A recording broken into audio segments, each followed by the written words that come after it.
Hey softball players, Coach Dan Blewett here, and I want to go over a drill that I'm not a huge fan of and I think that you should drop from your pregame or your throwing routine.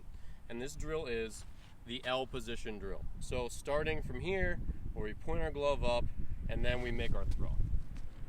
So let me give you my reasoning about why this drill is not the most effective one. Number one, if you look at high-level throwers, whether they're baseball pitchers, baseball infielders, softball infielders, when they land, when their front foot hits, whether it's a crow hop across the infield or the outfield or the pitching mound, when their front foot hits the ground, their arm is not in this position.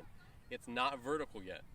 The vertical position comes a little bit after when the hips start to rotate. When you watch infielders especially, when their stride foot hits, they field a ground ball, they step, their hand is in this position. It's slightly above, so if you're looking from behind, it's not in 12 o'clock, it's at 11 or 10. It's somewhere in here. So right off the bat, when we're doing drills like this, we're reinforcing a position that the arm is not naturally in. And if you do this drill, and I did this drill as a kid, as a young baseball player growing up, I always felt super awkward and I hated it. And the reason why is because this is not where your arm is when you start that part of your throwing motion. And and I'll challenge you to do this at home, if you do this same drill, but you start right here, it will feel a lot more natural because this is where your arm wants to be when your hips start to rotate. So if you start here, as your hips start to rotate, it goes up, and then as they finish the rotation, it goes back, and then we go through. So if you did one thing, if you want to really keep this drill, fine. I would just say instead of starting at 12, you start at 10. Because this is realistically, if you watch softball players throw across the diamond, high-level ones, or baseball players, you're going to see them all. When that foot hits, this arm is at 10 o'clock-ish, almost all the time.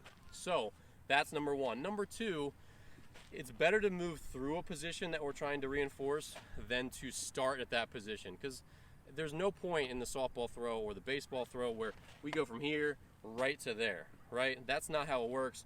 Rather, we go down, we pull back, and even if it's a really short motion, we're still moving through it. We're never starting. Unless you caught a ball here, it's the only time you'd start there.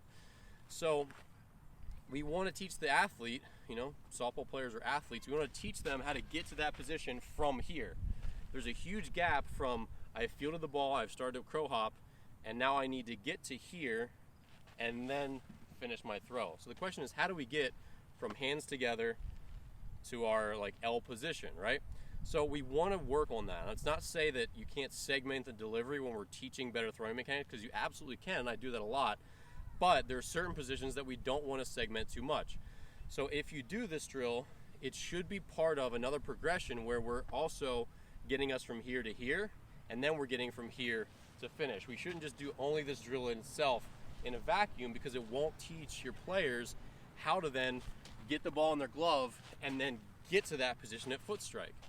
So there's other drills that we can do to work on getting to that spot, which we won't cover today, but I just want to implore you to, number one, do away with the stop position throwing drills, because they're not going to be super productive, because they're not teaching your players to get into that position. They're only teaching them from that position.